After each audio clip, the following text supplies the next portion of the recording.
Big Paulie's World of Sports Sims presents the Recap Show, a look at the 5 non-televised games that we will be doing for the HTFL. We have 15 games this week, so we're going to give you the peek at some of the games of lesser importance. And I'm Big Paulie coming to you. How you doing, everybody?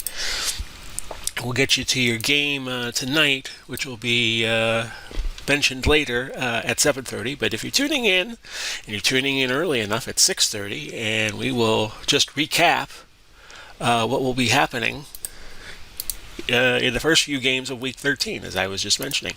Now, here are the playoff seedings if the season had ended with Week 12. Of course, we now have 5 weeks left to go.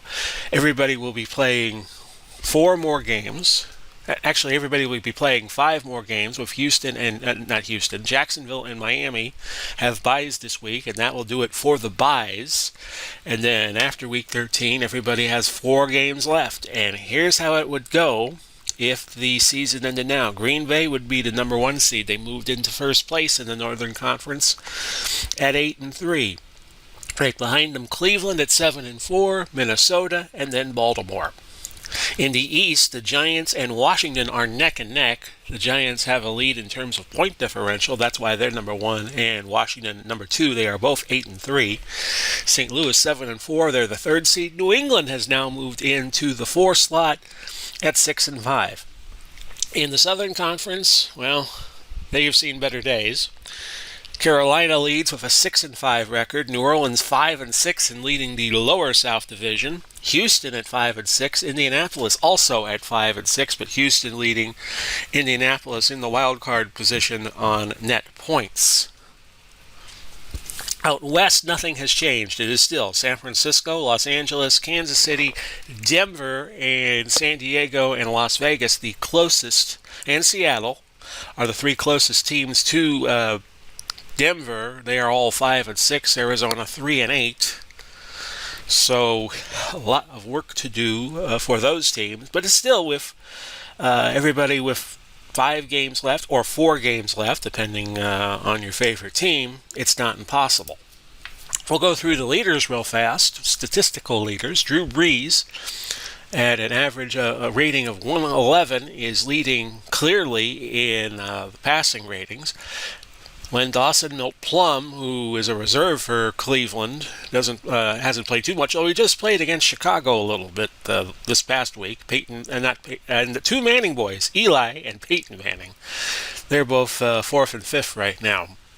Your leading rusher is Walter Payton at 13.56. Jim Brown just behind him at 13.11. Receiving, Julio Jones of Atlanta leading at 64 catches. Jim Brown leading in scoring amongst non-kickers at 96. In fact, he's leading everybody because the leading kicker, point totaler, is Zerline from St. Louis, the Maroons, 91 points he has. Now I'm sounding like Yoda. Julio Jones also leading in receiving yards, 1,097. He's more than 200 clear of everybody else. Kevin Green leading with 10 sacks. Larry Wilson leading in interceptions with 5. Zach Thomas of Miami leading in tackles with 104 over Luke Kuechly and Ray Lewis of Baltimore. Best offense in the league right now, San Francisco, 30.2. The best defense, Washington, 16.1. The power ratings right now, San Francisco, Baltimore, St. Louis, Cleveland, and Washington. We'll go into the passing categories in a little bit further detail. In passing yardage, Dan Marino leading, 33.61. Eli Manning leading in touchdowns with 31, and the lowest interception percentage, John Elway, leads at .3. Some more rushing details.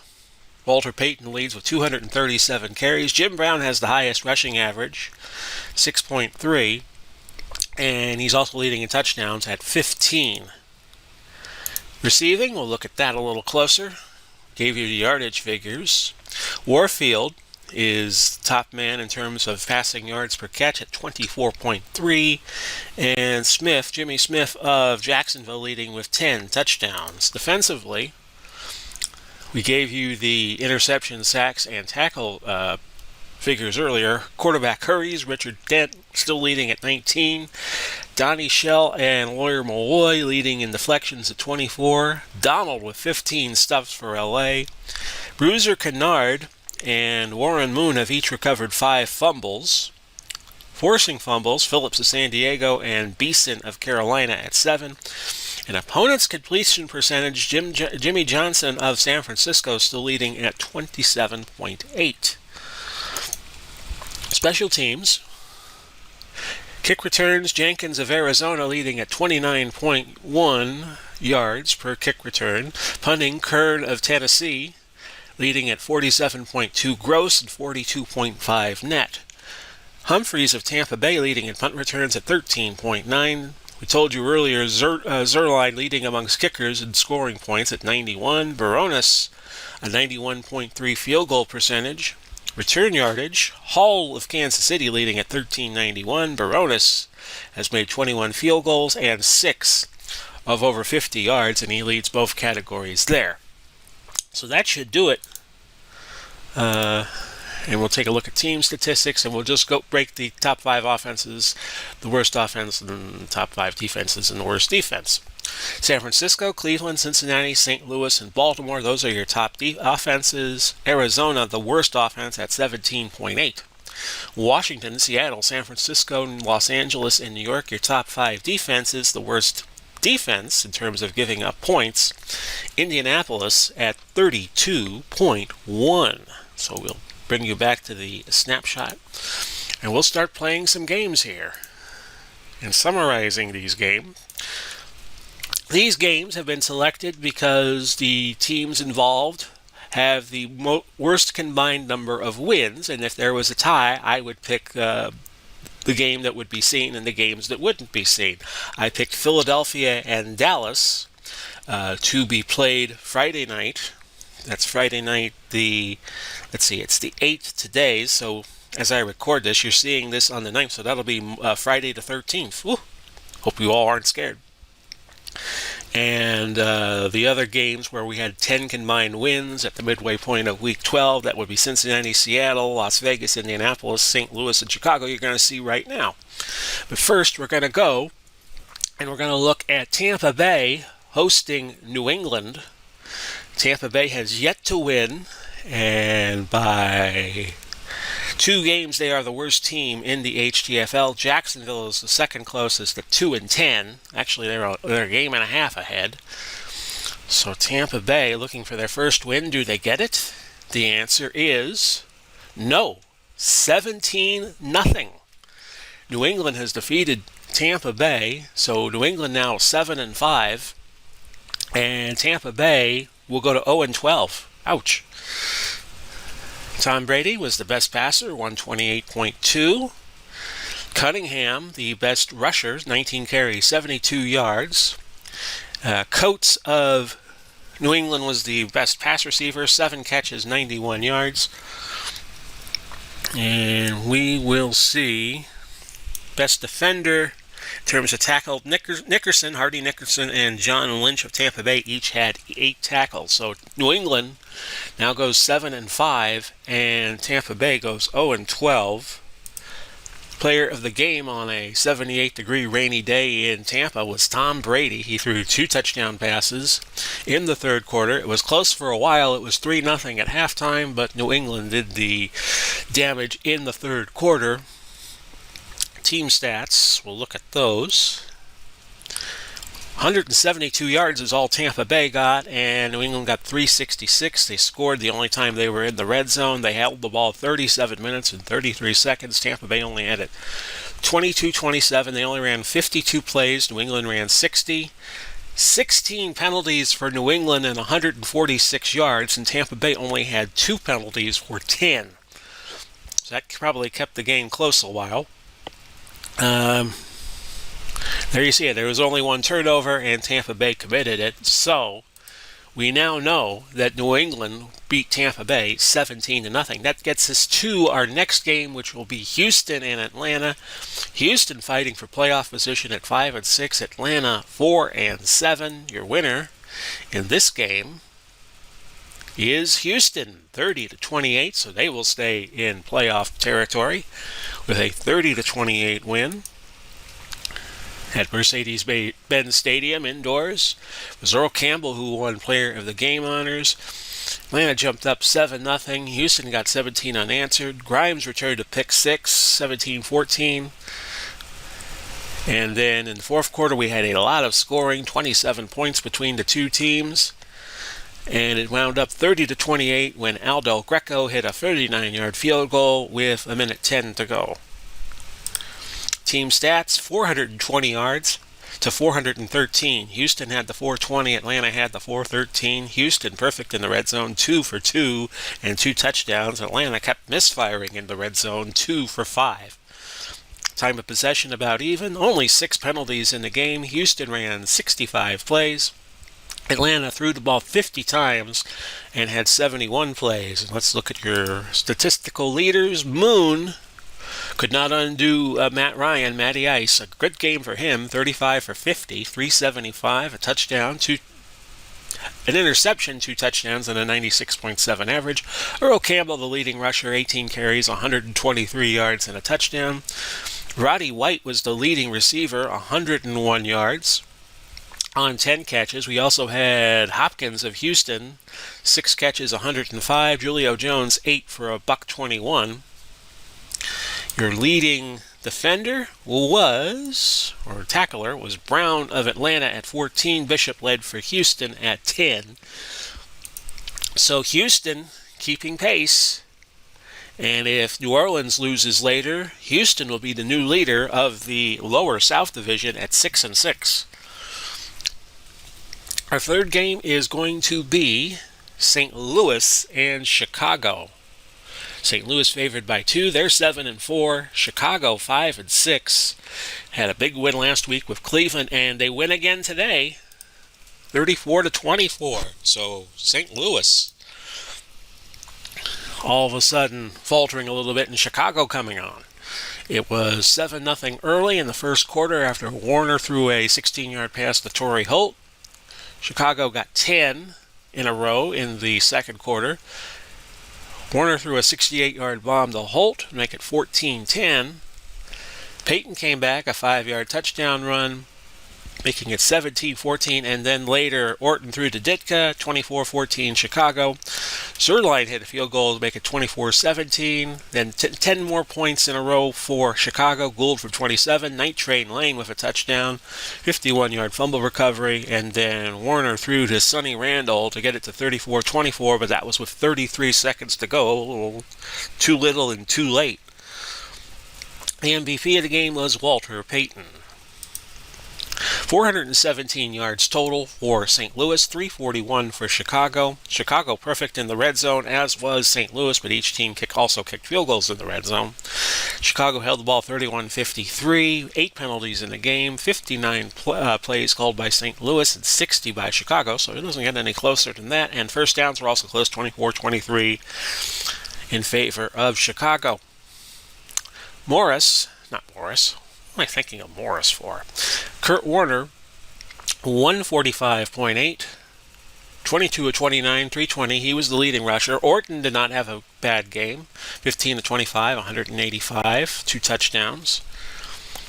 Walter Payton, the leading rusher, 29 carries and 155 yards, so that might extend his lead in the rushing category.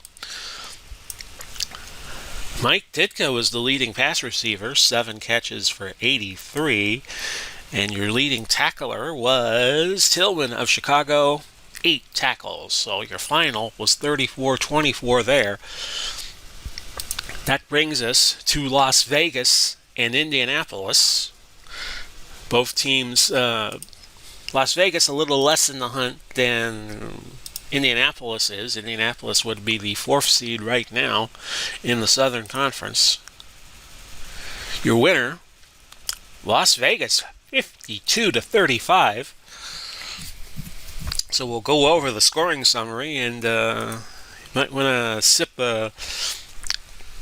sip on your favorite drink of choice, because this is going to take a while. It was 7-0 after the first quarter. Brody threw to Keyshawn Johnson to make it 7-0. Then Las Vegas really poured it on in the second.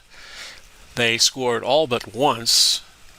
Actually, no, Indianapolis kicked 2 field goals, but Vegas got a 97-yard kick return from Napoleon Kaufman, a 31-yard pass, Brody to Plaxico Burress, a 32-yard field goal from Stover.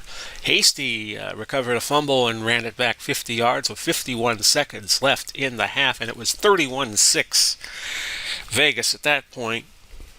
Manning led a comeback. 2 throws to Johnson made it 31-20. It must be a different Johnson.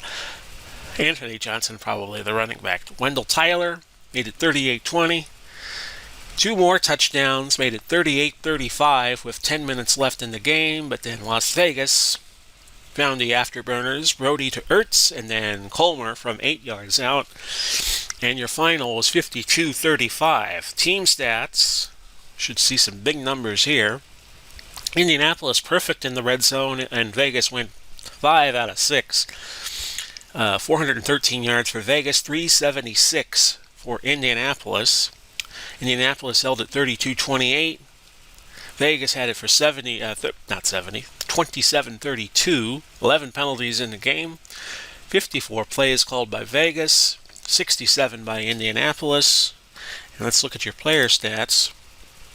We had Brody was the leading passer, 17-24, 249. An interception and 3 touchdowns for the 126.6 rating. Wendell Tyler had a 100-yard game, 12 carries, 102 yards. Reggie Wayne had a 100-yard game for Indianapolis on 6 catches, but the leading receiver was Ertz of Las Vegas, and he's become a favorite target of John Brody's, 7 catches, 91 yards. Oh, sorry about that, folks. Leading tackler you see there. Nick Bonacani for Las Vegas with 12, Freeman 10 for Colts, and Las Vegas with a big win. That'll put a little pressure on Denver as they play. And our final stop on the caravan of unplayed games is going to be Cincinnati and Seattle. As soon as I can find it here on my board. Where is it? Where are you? Oh, there you are. Your winner there. Seattle, 38-17. So they go to 6-6, and now the pressure mounts on Denver to win out their games. We will go to the scoring summary first, and it was Seattle and Cincinnati trading touchdowns in the first quarter. Then Seattle got 17 unanswered in the second. They extended their lead to 31-7, 11:30 left in the third when Sherman picked off a pass and took it back 29 yards for a score. Graham hit a field goal, make it 31-10. Alexander from 8 yards out made it 38, and Palmer to Pickens made it 38-17. Team stats, 294 for Cincinnati in terms of total yards. They were perfect in the red zone, as was Seattle. In fact, they were perfect and they scored a touchdown every time with 242. 9 penalties in the game combined, so it looked like it was a good played game. 65 plays called by Cincinnati, 46 were passes, 58 by Seattle, 35 were rushes. So Seattle seemed to be the dominant team here. Russell Wilson did not have a good day, but he had a better day than Palmer did, Carson Palmer.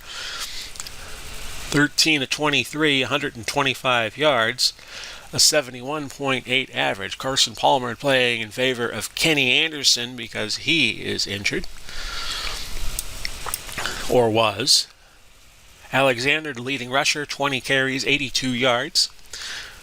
And it was Stevens, 7 catches for 61, and Hujmansada, 6 for 65.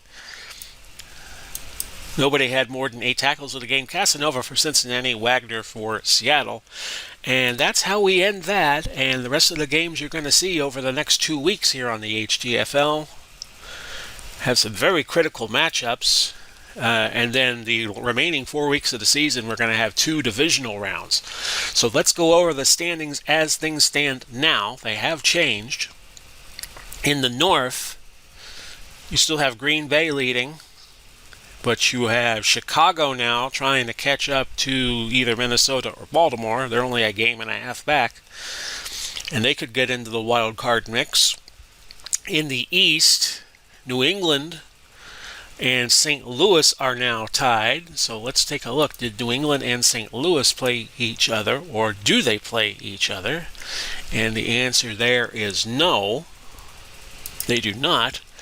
So we look at the points, 26 net points for New England, and St. Louis still has the advantage there. So St. Louis would still be 3, and New England would still be 4. In the South, Carolina would still be leading. Houston now with a half-game lead over New Orleans, but New Orleans yet to play. Indianapolis, Tennessee could still catch up to Indianapolis. We'll see what happens there. Out west, the big story is that Las Vegas and Seattle are now making a move on Denver.